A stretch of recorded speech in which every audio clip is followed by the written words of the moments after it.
welcome sa vlog ko ngayon. So, napakaganda yung background natin nasa fountain sa Ruas Boulevard. So, yan yung magandang spot dito pag gabi.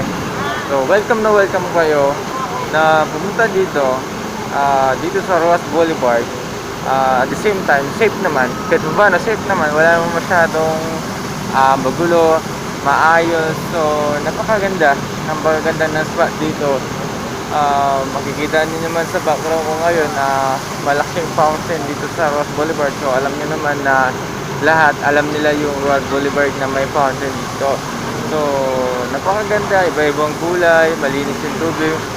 At saka mabango na rin, mabango. Walang halong kahit ano man, hindi masyado matao, magandang lugar.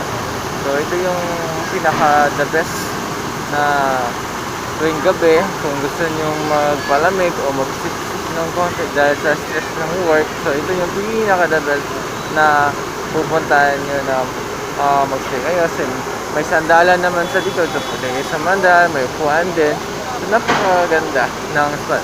So mapapansin nyo, meron ding nagpo-process na mag-zumba dito, na sumasayaw din. Meron ding nag-bike.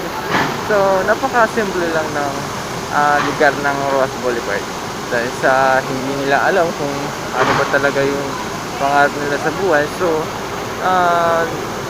karamihan dito, mga batang walang hindi sila nilalagaan. So, maraming kwento sa lugar na to. So, sa vlog natin ngayon, so tara mag-vlog tayo. Ito yung pinaka the best na opportunity na gagawin natin sa lugar na to. So mag-subscribe lang tayo na sa Tara Vlog natin. So marami pa tayo matutuklasan ng mga lugar.